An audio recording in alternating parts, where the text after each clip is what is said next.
You rinse your tins, you flatten your cardboard, you separate your plastics carefully, just like the leaflet says. Industry surveys show contamination is so high in some areas that councils report rejected load rates above 20% at the sorting stage. Not because you did it wrong. Because the system does not work the way you have been told it works. Here is something else. Some long-term energy from waste contracts include minimum tonnage requirements, which can create real financial pressure if recycling rates improve. Your council might find itself caught between environmental targets and contractual obligations. So what really happens after the lorry drives away? Let's follow your rubbish and find out.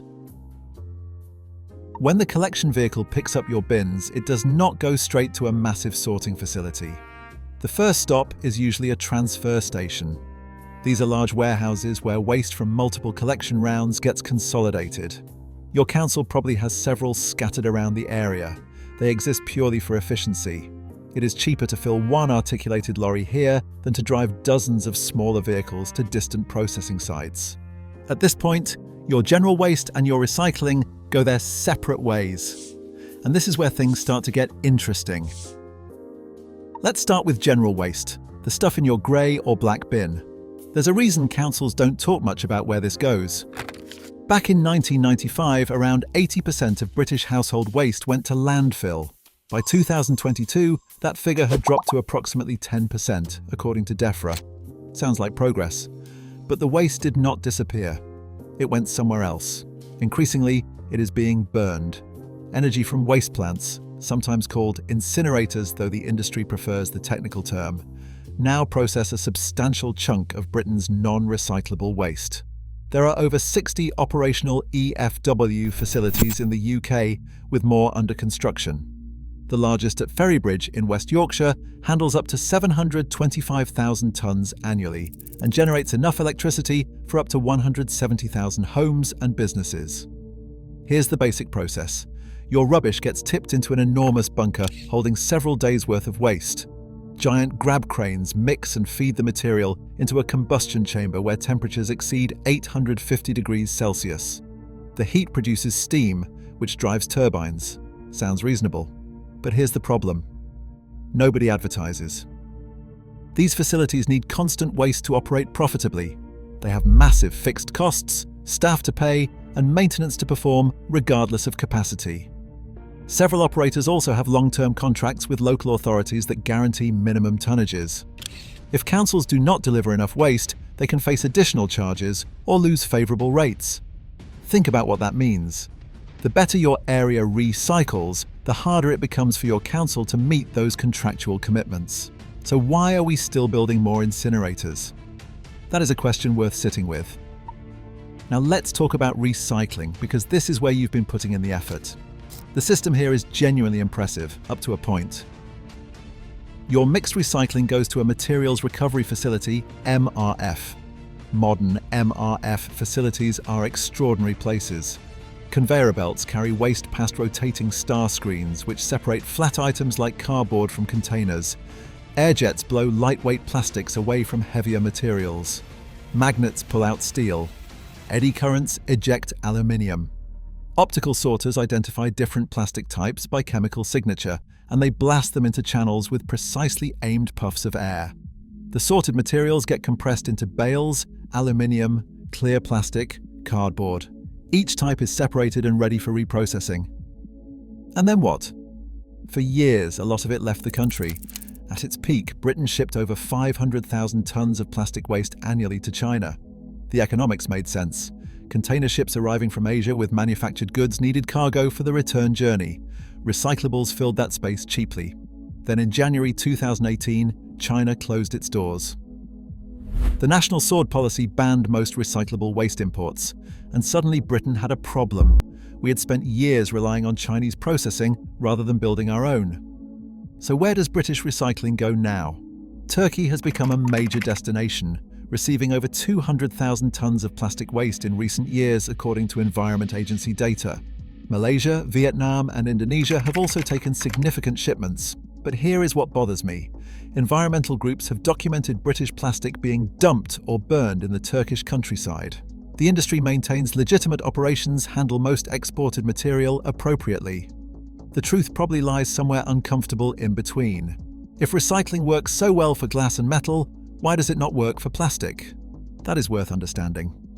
Some materials do recycle successfully. Paper and cardboard generally stay relatively local. British mills can process much of what is collected, turning newspapers and boxes into new packaging and tissue products. Glass is a genuine success story.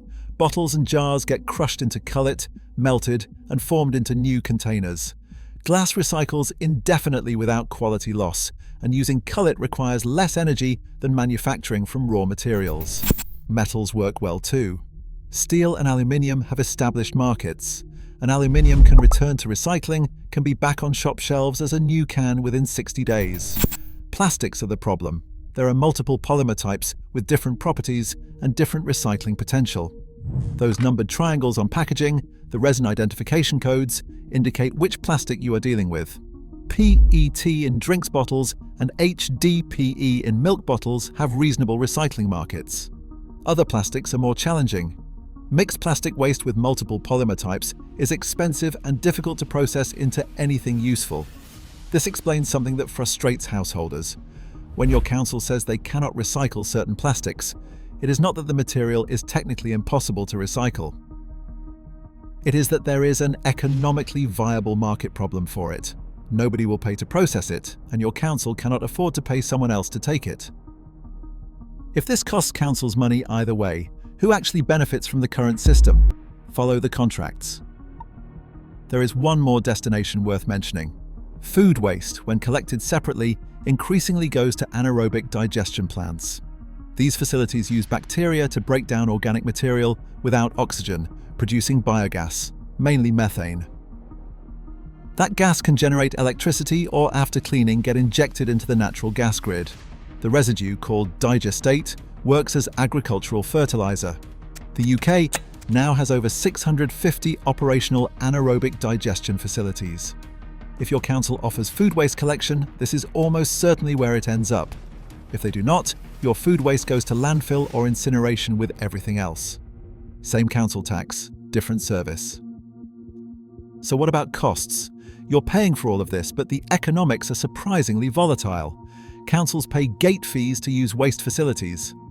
Landfill tax alone is now £126.15 per tonne, rising to £130.75 per tonne from April, which makes landfill significantly more expensive than alternatives. Energy from waste typically runs from £90 to £120 per tonne. Recycling charges vary with material quality and market conditions. Here's what surprises people. When recyclable material markets are strong, councils can receive payment for separated materials. When markets crash, they pay to have the same material taken away. In 2019, some councils received over £100 per tonne for quality cardboard. By 2020, collapsed markets meant they were paying for disposal instead. Same material, opposite cash flow. This explains why your bin rules keep changing. It is not environmental policy, it is contract renegotiation. What can you do with this information? Check your council's current guidance. It varies between authorities and changes periodically. Wrong items contaminate entire loads. Rinse containers. It actually matters. Contaminated recycling is why otherwise recyclable material gets rejected at sorting facilities. Think before you buy. Simple, single material packaging recycles most successfully. Complex multi-layer materials, however clever, often cannot be practically processed. Be realistic. Recycling is important, but it is not a solution to overconsumption. The waste hierarchy puts recycling below reducing and reusing for good reason. Your rubbish takes quite a journey after it leaves your curb. Some generates electricity, some becomes new products. Some travels thousands of miles to other countries. And some, despite your careful sorting, ends up buried or burned alongside everything else. The system is not what the leaflets suggest. There are contracts, commercial pressures, and international markets driving decisions that have nothing to do with those 3 arrow symbols on your packaging. But now you understand why councils behave the way they do, why your bin rules keep changing, and why services vary so much between neighbours in different authority areas. That connects directly to how council tax works and where that money actually goes. I covered this in another video. The link is available now if you want the full picture. Subscribing means you will not miss future breakdowns of the services and utilities you are paying for without really understanding what you are getting.